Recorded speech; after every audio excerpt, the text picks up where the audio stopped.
your hair looks beautiful for a woman of your age. A lot of times there's thinning. Is that Thinning? do you have pieces? Nothing? Yeah, of course.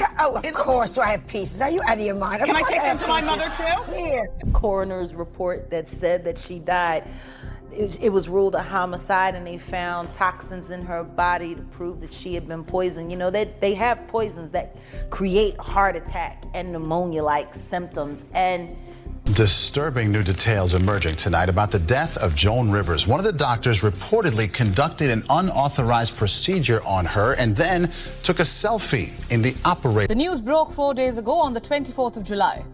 The personal chef of former U.S. President Barack Obama was found dead. His name was Tafari Campbell. He was 45 years old. Several uncomfortable questions have sprung up around Campbell's death. Was it an accident? Or did something sinister happen? Social media is filled with theories, including the claim that Campbell was secretly writing a tell-all book on the Obamas. Wendy Williams has stepped out of recovery, ready to send shockwaves straight through the industry once again. And the story unfolding behind the scenes is messier than anyone could have imagined possible. And baby, it feels like Hollywood may finally be facing a long overdue moment of reckoning. And listen to this, Wendy believes that Joan Rivers may have been hiding from powerful unseen enemies. You see, Wendy and Joan shared a close friendship during the years before Joan suddenly passed away. So if anyone understood the warnings and pressure Joan was dealing with, it would be Wendy. I mean, even Wendy later faced unexplained health problems and ended up trapped inside a questionable guardianship arrangement after Joan died. Some believe those moves were designed to keep our girl from speaking out too loudly. Whispers about suspicious circumstances around Joan's passing had already circulated quietly for years before this moment. And now Wendy seems to have strengthened those suspicions with the things she recently revealed publicly. Okay, so a particular video resurfaced online showing Joan accusing certain political figures of serious wrongdoing openly. That footage reportedly disappeared almost immediately after spreading across the internet at a rapid pace overnight. And soon after those comments, Joan died in circumstances that many people still consider deeply questionable today. Even now, countless observers continue searching for explanations that truly make sense of the entire situation. Now, just to provide a little background information about this complicated timeline everyone keeps discussing lately online. The chain of events traces back to August 2014, when Joan entered a clinic for a routine endoscopy.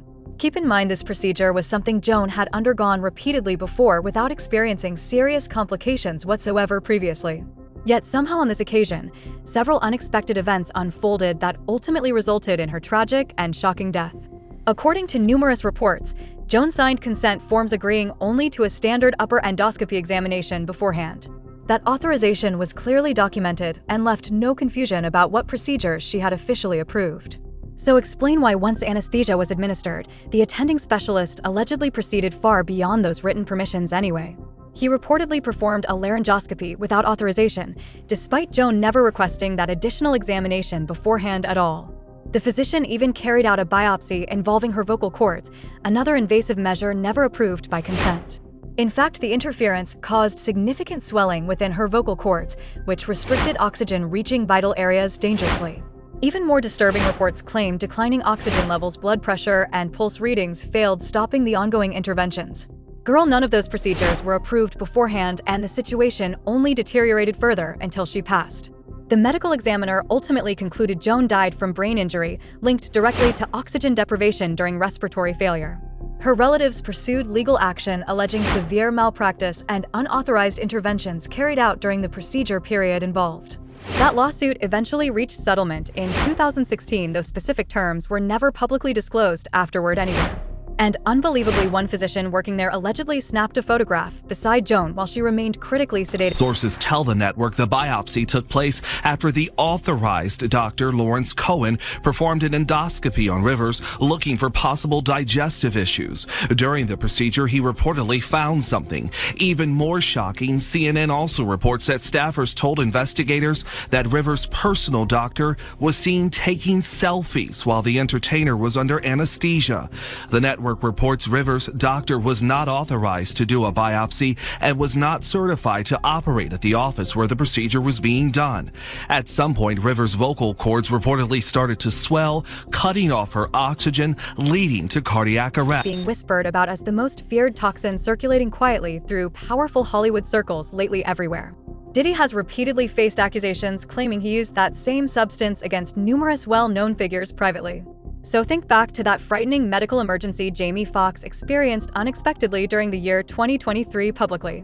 Well, Diddy's former bodyguard Big Homie CC insisted Diddy secretly orchestrated the incident behind closed doors entirely.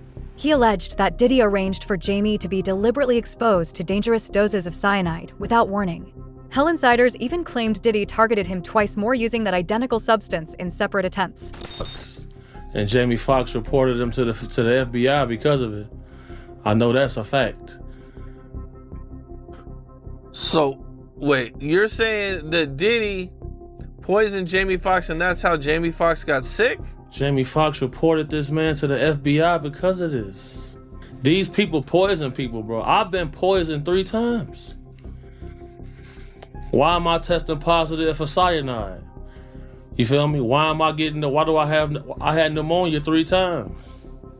So people like, man, why he breathe like that? Because I only got 1 lung. And then I had a car crash. I got 1 nostril permanently blocked. And I done had pneumonia 3 times. Somebody been trying to poison me. My brother got poisoned with me. The little lady I was bodyguarding, she got poisoned. Like, somebody is carrying on these antics. These is facts. Is there any idea why Diddy would want to poison Jamie Foxx?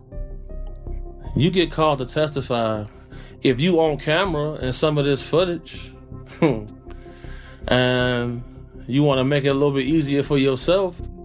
It's ways in this industry people go about doing things. Just know I tested positive for cyanide 3 times after drinking some bottles in the club. Once you get hit with the cyanide, it turned into pneumonia. I had it 3 times. Brother Malik Obama intensified speculation after posting several cryptic tweets that stirred even deeper suspicion online everywhere.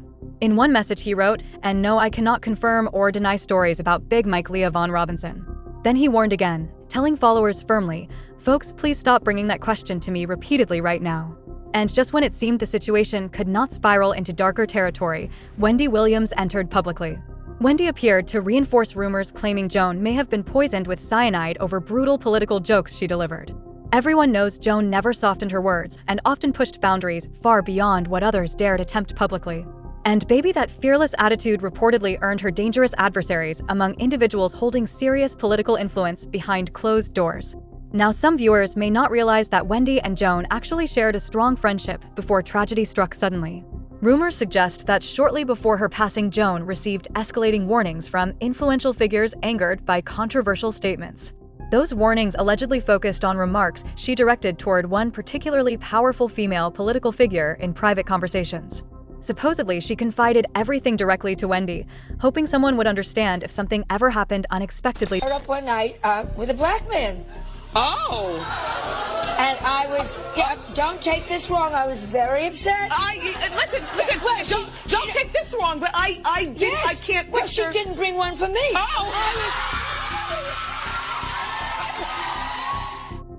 But baby, they locked Wendy away inside guardianship control and loaded her with treatments she never truly required before revealing everything.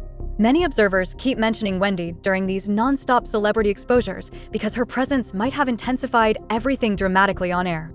People insist that if Wendy were still broadcasting daily, the unfolding scandals would look far more explosive publicly. Now, regarding the specific remarks that supposedly angered influential politicians, there were quite a few controversial moments actually. Still, I'm going to try narrowing everything down into only a handful of the most talked examples. For instance, between 1983 and 1985, our girl delivered biting jokes targeting Queen Elizabeth and Princess Diana repeatedly. She often performed those routines while appearing alongside Johnny Carson, which regularly triggered waves of public backlash afterward. Despite constant criticism, she refused backing down and continued delivering sharper remarks without showing any hesitation whatsoever. She ridiculed Queen Elizabeth II's stiff composure and openly mocked Princess Diana's troubled marriage without holding back publicly. Some time ago. I said a couple of things about the Queen of England. I said she sits like this, and no one has the guts to say, Your Highness. And you said you'd seen her picture on a stamp, and the first thing you want to do is go up and lick the back of her neck. Yes. Right?